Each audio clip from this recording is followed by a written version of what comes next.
चरक सूत्र chapter number 2 अपामार्ग तंडुलीय अध्याय। Doctor Rishabh कौन से चतुष्क में आता है ये चतुष्क का नाम अपामार्ग तंडुलीय अध्याय?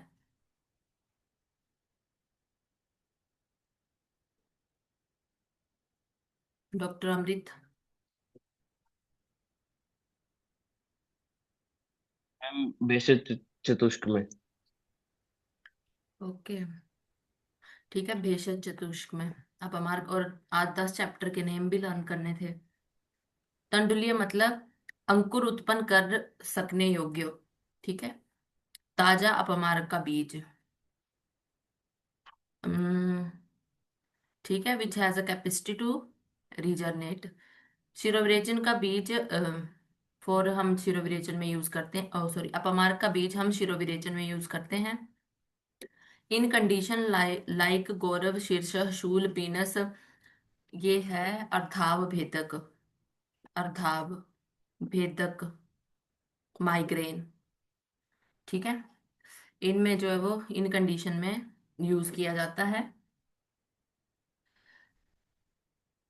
और माइग्रेन में एक चीज वो लिख लेना अर्धाव भेदक में, कि जब ये ज्यादा बढ़ जाती है तो एक आता है स्त्रोतादि इंद्रियबद्ध। स्त्रोत्रादि इंद्रियबद्ध, इंद्रियों को जो है वो नष्ट कर देती है। स्त्रोत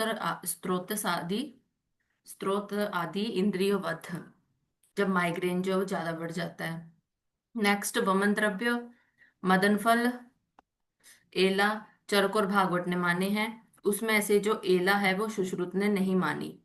ये सुश्रुत हटा लेना, इधर लिख देना कि एला जो है वो सुश्रुत ने नहीं मानी। इसको लगा लेना क्रॉस, क्योंकि बहुत ज्यादा द्रव्य दिए हैं इधर। वमन द्रव्य, विरेचन द्रव्य, अस्थापन नहीं याद होंगे। कोशिश करोगे तब भी नहीं होंगे। ठीक है। तो जो मेन मेन है वो हम याद रखेंगे। ठीक है। स्मार्ट हार्ड हर बार हार्ड वर्क की काम नहीं आता, स्मार्ट वर्क भी करना जरूरी रहता है। नेक्स्ट, वमन द्रव्यों में जो है वो त्रिवृत याद रखना है। अस्थापन द्रव्यों में पाटला। फिर है पंचकर्म शब्द प्रथम चरक ने प्रयोग किया है। ओके। पंचकर्म शब्द, ये क्वेश्चन बनता है पंचकर्मा से भी, कि सबसे पहले पंचकर्म शब्द जो है वो कहाँ पे आया है। तो ये तो पता है चरक ने प्रयोग किया है, कि इस चैप्टर में आया है। ये भी पता होना चाहिए। ठीक है। और चैप्टर के नाम के साथ। नेक्स्ट इज मात्रा काल आश्रय युक्ति। मात्रा और काल का आश्रय क्या है? युक्ति। संसर्जन कर्म से क्या होता है? एक तो अग्नि की वृद्धि होती है और प्राण वृद्धि होती है। प्राणों की वृद्धि या प्राणों की रक्षा। ठीक है। कुछ और ड्रग्स, जैसे हमने इधर ड्रग्स किए ना, कुछ और ड्रग्स भी लिखो। लिखो शिरोविरेचन में हमने क्या, शिरोविरेचन में त्रिकटु भी लिख लो। शिरोविरेचन में त्रिकटु। और पिपली किस किस में आता है? पिपली पिपली कौन कौन से इसमें आया है? वमन, वमन द्रव्यों में भी आया है और शिरोविरेचन द्रव्यों में भी आया है। पिपली वमन द्रव्यों में भी आया है और शिरोविरेचन द्रव्यों में भी आया है। ये लिख लेना। पिपली वमन द्रव्यों में भी आया है और शिरोविरेचन द्रव्यों में भी। और शिरोविरेचन में त्रिकटु किस में आया है? शिरोविरेचन में। ठीक। उसके बाद मॉडर्न की कुछ चीजें इधर लिख लेना। पहले तो प्लेगरा। प्लेगरा कौन सी विटामिन की वजह से होता है? CRAV 2024 में आया था ये क्वेश्चन। ठीक है। Vitamin B3। Pellagra vitamin B3 की वजह से। ओके। और पेलेग्रा में हमें 3D साइन देखने को मिलता है। 3D साइन, जैसे हम आगे चल के धतूरा में पढ़ेंगे। 9D 3D साइन देखने को मिलता है। 3D से क्या है? Dermatitis, dermatitis, dementia and diarrhoea. 3D dermatitis, dementia and diarrhoea. And diarrhoea. ठीक है। Pellagra in vitamin B3 and 3D sign कौन कौन से देखने को मिलते हैं इसमें? Dementia, dermatitis and diarrhoea. Okay. और इधर लिखो डेलीरियम। Delirium, M। डेलीरियम हमें देखने को मिलता है, डेलीरियम में हमें कौन सी हेलुसिनेशन देखने को मिलती है? Visual hallucination. Visual, visual hallucination. ठीक है, डेलीरियम में। और एक हीरोइन में, हीरोइन पॉइजनिंग जो हम पढ़ते हैं, हीरोइन। ठीक है, उसमें विजुअल और टैक्टाइल दोनों हेलुसिनेशन देखने को मिलती हैं। विजुअल और टैक्टाइल दोनों हेलुसिनेशन देखने को मिलती हैं। ठीक है, ओके। ये सारी चीजें भी साथ साथ में याद रखनी है। एक लिखो राई नेक, राई neck, WRY, wry neck. Vitamin B1, beriberi, vitamin B1। जैसे पेलेग्रा विटामिन B3 था, राई नेक विटामिन B1। ओके, फिर से बोल देती हूँ, vitamin B3, pellagra, 3D sign मिलता है उसमें, diarrhoea, dementia, dermatitis. Visual hallucination देखने को मिलती है हमें डेलिरियम में, और विजुअल और टैक्टाइल दोनों देखने को मिलती है हीरोइन में। Okay, next. अब हमारा शुरू हो जाएगा यवागु। तो पहले तो संख्या याद रख लेना। जो 24 का एग्जाम था APJT का, उसमें सीधी संख्या पूछ ली थी कि यवागु कितने होते हैं। सीधा 28। ठीक है, अब यवागु के करने को तो श्लोक, मैंने तो देखो श्लोक लर्न किए थे सारे। यवागु के 28 श्लोक। और याद करना चाहोगे तो हो जाएंगे, नहीं करना चाहोगे तो जो जो हर यवागु में कॉमन है वो याद रख लेना। ठीक है, आंसर निकल जाएगा इसमें से भी, ऐसा नहीं है नहीं निकलेगा। यवागु 28 हैं। और बाकी कुछ जो इंपॉर्टेंट होंगे ना, जैसे कुछ भी और उनमें होगा, वो टेस्ट वगैरह जब तुम्हारा लूंगी उसमें डाल दूंगी। वैसे ये ज्यादा इंपॉर्टेंट है। दीपन और शूलनाशक कौन सी यवागु है? पंचकोल, पंचगोल यवागु, दीपन एंड शूलनाशक। और तुमसे श्लोक याद नहीं करवा रही हूँ, 28 के 28। जिसको आदत है वो कर सकता है, जिसको नहीं है वो छूना भी मत। ठीक है, और इनमें ऐसे भी अगर गलत किया ना तो फिर देख लेना तुम। उसके बाद है ग्राही, ग्राही बिल्ब और बिल्ब और तक्र। ये जो है वो ग्राही अवागु में आएंगे, बिल्ब और तक्र। नेक्स्ट, पंचमूल अवागु किस में यूज होती है? वातज अतिसार में, वातज अतिसार में। ये थोड़ा उल्टा लिख दिया था, ग्राही इधर कर लेना, बिल्ब तक्र इधर। हाँ, प्रीशन पर्णी और शाल पर्णी, प्रीशन पर्णी और शाल पर्णी, पित्त श्लेष्मज अतिसार, पित्त श्लेष्मज अतिसार। नेक्स्ट आप पूछेंगे, रक्त अतिसार घन कौन सी अवागु है? ठीक है, तो छाग, जो बकरी का दूध होता है, छाग पेय, छाग पेय, छाग इज बकरी। नेक्स्ट इज आम अतिसार में कौन सी अवागु यूज करते हैं? तो अतिविषा। मतलब ये एक एक वर्ड हम पकड़ रहे हैं उनमें से। अवागु के श्लोक पढ़ोगे ना जब तुम, तब लग जाएगा पता, एक बार रीड कर लेना उनको। ठीक है, बाकी उनमें से मेन मेन लाइन जो है वो इधर से कर लेना। लाइन क्या वर्ड है ये तो। उसके बाद है शवदंष्ट्रा और गोक्षुर। मूत्र कृच में शवदंष्ट्रा का यूज करते हैं, पता ही है। गोक्षुर, ठीक है, मूत्र कृच में यूज किया जाता है। उसके बाद है विडंग और सुवर्चिका, कृमि घन। विडंग और सुवर्चिका। अतिविषा का और क्या पर्याय है? अतिविषा को हम शिशु भैषज्य भी बोलते हैं। लिख लेना, शिशु भैषज्य, शिशु भैषज्य। ओके, नेक्स्ट, गोक्षुर हो गया, विडंग सुवर्चिका, कृमि घन।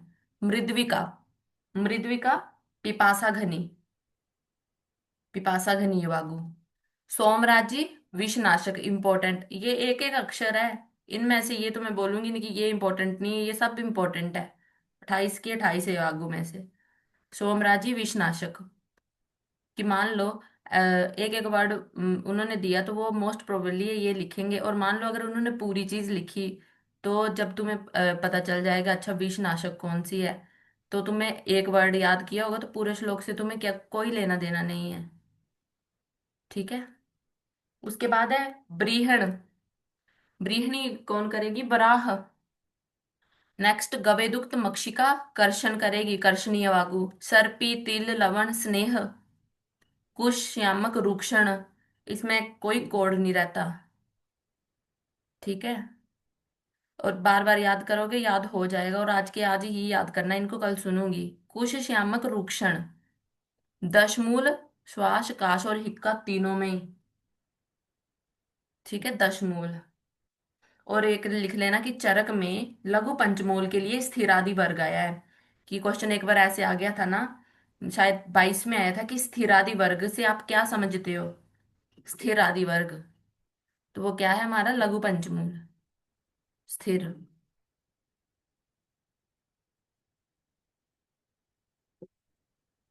तो है ये स्थिर आदि वर्ग। स्थिर आदि वर्ग इज कम फॉर, किसके लिए आया है ये, लघु पंचमूल के लिए। नेक्स्ट, यमक मदिरा सिद्धि वागु इज पक्वाश्य रुजापहम। ठीक है, पक्वाश्य और रुजा के लिए। यमिका मदरे सिद्धे पक्वाश्य रुजापहम। ठीक है, ये पूरा ही है इसमें। ठीक है, उसके बाद है माश माश और शाके। माशे शाके। सारक सारक करती हैं ये, सारक ये वागु। उसके बाद है जम्बू और बिल्व, ये है ग्राही। ठीक है, ग्राही वागु। उसके बाद है क्षार, भेदन का काम करेगा। ये तुम्हें पूरे श्लोक से एक एक वर्ड है, इसको भी भूलोगे ना अच्छी बात नहीं है फिर। हरित की बात का अनुलोमन। अब है तक्कर सिद्ध और तक्कर पिंडन्याक। पिंडन्याक मतलब जो खली होती है। ठीक है। तक्कर सिद्ध इस घृत व्यापद में यूज होती है, और तक्कर पिंडन्याक जो है वो तेल व्यापद में यूज होता है। तक्र सिद्ध घृत व्यापद, तक्र पिंडन्याक तेल व्यापद। यवना नाम यम के कंठ्य। यवना नाम यम के कंठ्य। ध्यान रख, ये कर लेना इसको, और एक बार ना श्लोक तुम देख लेना। तुम खुद से नहीं देखोगे। रुको एक बार ये कंप्लीट करा दूं, सेकंड चैप्टर बस इतना सा है, मैं तुम्हें बुक से खुद पढ़ाती हूँ। फिर भी तुम्हें फोटो भेजती हूँ कि जो श्लोक तुमसे हो जाएंगे वो श्लोक की फॉर्म में याद रखना। क्योंकि अगर श्लोक एक बार याद हो जाए ना वो भूलता नहीं है। फिर है ताम्र चूड़ रस रेतो मार्ग रुजापहम। माश घृत और क्षीर वृष्य। ये अब घृत क्षीर है, समझ में ही आ रहा है कि मतलब ये वृष्य का काम करेंगे। उसके बाद है हमारा उपोदिका मदनाशक। ठीक है, जो चुलाई होती है हमारी। नेक्स्ट, अपमार्ग और गोदा रस अत्य अग्निनाशक। अत्य अग्निनाशक। ठीक है। तो एक अत्य अग्निनाशक, ऐसी चीज एक लिख लो कि ऐसी कौन सी कंडीशन है जिसमें हम अजीर्ण में भी भोजन कर सकते हैं। अजीर्ण। अजीर्ण इनडाइजेशन हुई है बट फिर भी उसको खाना खिलाना है। तो पहली तो अत्याग्नि वाली कंडीशन में, दूसरा भस्मक रोग में क्योंकि वो रह ही नहीं पाएगा। भस्मक रोग भस्मक जो कंडीशन होगी, अत्याग्नि की को जो कंडीशन होगी, और in modern hypothyroidism and thyrotoxicosis. Thyrotoxicosis. Thyrotoxicosis, और एक लिख लो अजीर्ण से सर्वदोष का प्रकोप होता है। अजीर्ण से क्या होता है, सर्वदोष का प्रकोप। ओके, और एक वर्ड है अध्यशन। विषमाशन अध्यशन, ये सुश्रुत में आएंगे। और ये ऐसे नहीं लिखा रही हूँ, यहाँ से क्वेश्चन आते हैं कि अध्यशन से आप क्या समझते हो, समाशन से आप क्या समझते हो। अध्यशन अजीर्ण होने पर भी भोजन करना, उस कंडीशन को हम अध्यशन बोलते हैं। ठीक है। और भस्मक रोग के साथ, और ये अत्याग्नि आया तो उसके रिलेटेड हम और भी क्वेश्चन करेंगे। उसके बाद लिखो भस्मक रोग का सर्वप्रथम वर्णन किया है बृंद माधव ने। बृंद माधव ने। और भस्मक रोग में कौन से दोष की प्रीडोमिनेंसी होती है, वात पित्त। भस्मक रोग का फर्स्ट टाइम वर्णन किया है वृंद माधव ने। और भस्मक रोग में दोष प्रीडोमिनेंसी होती है वात पित्त दोष। ओके। ठीक है। नेक्स्ट, ये हो गया हमारा सेकंड चैप्टर में जो चीजें थी। अब मैं तुम्हें कराऊंगी श्लोक रीड, इधर से नहीं, बुक संहिता से। अभी फोटो भेजती हूँ, फिर हमारा हो जाएगा थर्ड चैप्टर शुरू। और फिर थर्ड चैप्टर के बाद हम चरक बेस, जिसमें हिस्ट्री वाला पोर्शन और सब कुछ चरक का बेसिक चीजें रहेंगी, और महाकषाय, क्योंकि महाकषाय एकदम से सारे याद नहीं होंगे। ठीक है। अभी पहले जो है वो तुम्हें ग्रुप देखना, ग्रुप में भेज रही हूँ, उसके अकॉर्डिंग मुझे रिकॉर्डिंग लगानी ही पड़ेगी क्योंकि दो बच्चों को देनी है। हम्म। तो जिन्होंने बाद में देखनी है ना वीडियो, वो साथ में जो ग्रुप में भेजा है उसको फॉलो कर लेना। 1 मिनट दो बस। जिनके पास संहिता है वो संहिता खोल सकता है। चरक सूत्र, अब हमारे पतंजलि अध्याय।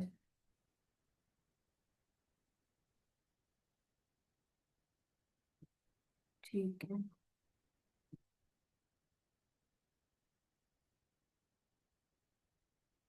यहाँ से शुरू है शूल नाशक। और इसमें जो विमर्श में दिया है ना वो भी देख लो। विमर्श में पहले ये वाला पेज देखो। इसमें पहले शूलनाशक, ये जो ऊपर लिखा है ना मैंने, विलेपी विरल द्रवा, ये अभी नहीं कराऊंगी क्योंकि जब हम भेषज कल्पना करेंगे ना ये कंफ्यूज कर जाता है। हम डिफरेंशिएट करके पढ़ते हैं इसको। बट अगर तुम्हें करना है तो ऊपर हाईलाइट किया है, तुम देख लो, विलेपी विरल द्रवा, यवागु बहुसिक्ता, पेयासिक्त समन्विता। ठीक है। पहले शूलनाशक देखो, पिपली पिपली मूल चव्य चित्रक नागरे। क्या है इसमें? पंचकोल, सीधा सीधा हमने याद किया था कि पंचकोल के द्रव्य इसके अंडर आते हैं। तो वही है पंचकोल। और हाँ, याद करना है ये श्लोक क्यों, क्योंकि जब हम द्रव्य गुण में मिश्रक गण करेंगे तो पता होना चाहिए पंचकोल में क्या आता है। श्लोक ही खत्म हो गया तुम्हारा। पिपली पिपली मूल चव्य चित्रक नागरे, इस श्लोक को टिक करो, सुना जाएगा ये श्लोक। ठीक है। यवागु दीपनी और शूलघनी, यवागु और दीपन, कौन सी, शूलघन और दीपन में यूज होती है पंचकूल मिश्रित यवागु। अब इसके, इसमें देखो विमर्श में, इसके विमर्श में देखो, इधर लिखा है तीक्ष्ण वीर्य। तीक्ष्ण वीर्य का एग्जाम्पल याद रखोगे सुंठी सौंठ। मध्यम वीर्य का एग्जाम्पल याद रखोगे बिल्व और अग्निमंथ। अपने नोट्स में ही ऐड कर लेना क्योंकि विमर्श की चीजें छूट जाती हैं ऐसे। ठीक है। तीक्ष्ण वीर्य सौंठ, मध्यम वीर्य बिल्व एंड अग्निमंथ, और फिर मृदु वीर्य आंवला। ये एग्जाम्पल दिए गए हैं तीक्ष्ण, मृदु और मध्य वीर्य के। इनकी मात्रा भी ऐसे टेबल बना लेना ना तुम, टेबल बना लेना। एक तरफ लिख देना एग्जाम्पल और एक तरफ लिख देना डोज। ठीक है, इधर आ जाएगा हमारा एग्जाम्पल और इधर आ जाएगी डोज। तो जो तीक्ष्ण वीर्य वाले द्रव्य हैं वो एक कर्ष, मध्यम वीर वाले जो है वो अर्धपल, और मृदु वीर्य वाले जो है वो एक पल, मतलब एक कर्ष, दो कर्ष और चार कर्ष। ये जो है तोला और कर्ष एक दूसरे के पर्याय होते हैं, तोला और कर्ष। ठीक है। ये जो ब्रैकेट में लिखा है ना, तोला, एक तोला, दो तोला, चार तोला। बट हम मान प्रकरण करेंगे तोला और पल, तुम्हें पता होना चाहिए कि एक पल में कितने तोला होते हैं, ये एक तोला में कितने पल होते हैं, दो तोला में कितने पल होते हैं। तो इधर लिखा है ना दो तोला अर्ध पल, और मृदु चार तोला का एक पल बनता है, ये याद रख लेना। क्योंकि अगर ऑप्शन कर्ष में नहीं हुआ और पल में हुआ फिर तुम पढ़ी चीज गलत कराओगे। ओके। उसके बाद है हमारा पाचनी तथा ग्राही पेया। ददित बिल्व चांगेरी तक्र दाड़िम साधते, हमने इसमें बिल्व और तक्र याद किया, बिल्व और तक्र। ठीक है। पाचनी ग्रहणी पेया, और ये पेया है यवागु का नहीं। एक लास्ट में चल के देखो, जम्बू और बिल्व, नोट्स में देखो जम्बू और बिल्व वो ग्राही है, और इधर भी ग्राही लिखा है। तो अब इधर याद ऐड कर लेना, ये ग्राही पेया है। और जो लास्ट वाले श्लोक जिसमें हमने जम्बू और बिल्व पढ़ा था, कैसे डिफरेंशिएट करोगे? अगर बिल्व के साथ तक्कर आया, तक्कर, तो ग्राही पेया है, और बिल्व के साथ अगर जम्बू आया तो वो ग्राही यवागु है।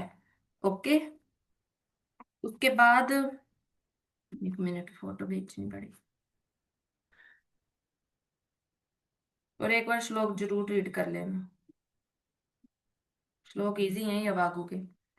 अब उसके बाद देखो, पीत श्लेषम अतिसार, तो शाल पढ़नी बला बिलवे, प्रश्न पढ़नी चो साधिते, दाड़िम आमला हिता। ठीक है, शाल पढ़नी बला बिल्बे कृष्ण पढ़नी च साधिते। तो शाल पढ़नी कृष्ण पढ़नी ऑलरेडी नोट्स में लिखा गया है। उसके बाद है रक्ता तिसार घनिपया। तो पया स अर्ध के स छागे, मतलब कि छाग का पया हमने यूज करनी है। हेबेर उत्पल नागरे, ये इंपॉर्टेंट है। इस कोटेशन एक अभी पहले पहला श्लोक याद किया हमने और एक ये वाला श्लोक याद करोगे। ठीक है, पेयस च अर्ध अर्ध उदके च छागे हियबेर उत्पल नागरे, ये श्लोक लर्न करना है। ओके। उसके बाद है आम अतिसार तथा मूत्र कृच। पहले आम अतिसार की देखो, फर्स्ट हाफ जो है वो आम अतिसार का है। दद्यात जो अतिविशा पेया स आमे सो अम्ला सो नागरे, ये श्लोक भी याद करोगे। ठीक है, ये भूल जाते हैं हम, सो आमे सो अम्ले सो नागरे। अतिविशा तो हमने कर लिया कि आम अतिसार में है। उसके बाद मूत्र कृषि में ये चल पड़ेगा, एक तो शब्द रंशता जो हमने किया था और एक लास्ट वाला वर्ड याद कर लेना, सिर्फ वर्ड स फाणितम। नेक्स्ट क्रीमी घन, इसमें कुछ नहीं करना, जो हमने एग्जाम्पल पढ़ा बस वही ठीक है, जो दो चीजें लिखी हैं वही ठीक है। पिपासा, नेक्स्ट पिपासा और विषघनी, जो हमने नोट्स में किया बस उतना काफी है। नेक्स्ट कार्श्य में भी और उसमें भी ये चीज नहीं करनी, अभी तक दो श्लोक बोले हैं तुम्हें। Next page.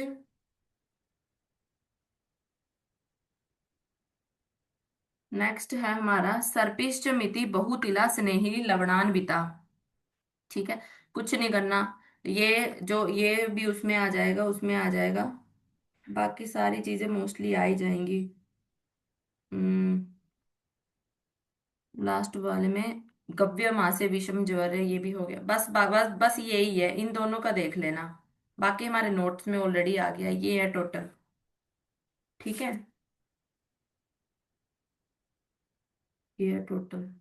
और अत्य अग्नि, जो अजीर्ण में भी भोजन करा सकते हैं ना, उसमें थायरोटॉक्सिकोसिस, अत्य अग्नि भस्मक और हाइपोनी हाइपरथायरॉयडिज्म, हाइपरथायरॉयडिज्म करना। ठीक है, मैंने हाइपो बोल दिया था। ओके, सेकंड चैप्टर है हमारा कंप्लीट, टाइम लगेगा अभी। चैप्टर जल्दी जल्दी हमारे खत्म हो जाएंगे, अब हम फिफ्थ फोर्थ चैप्टर में लगेगा टाइम।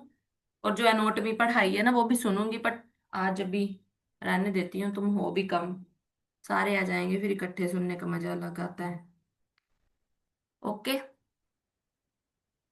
ठीक है फिर। आज जल्दी क्लास खत्म हो गई है, बट जिसको भी कोई डाउट होगा वो पूछ लेना। ओके।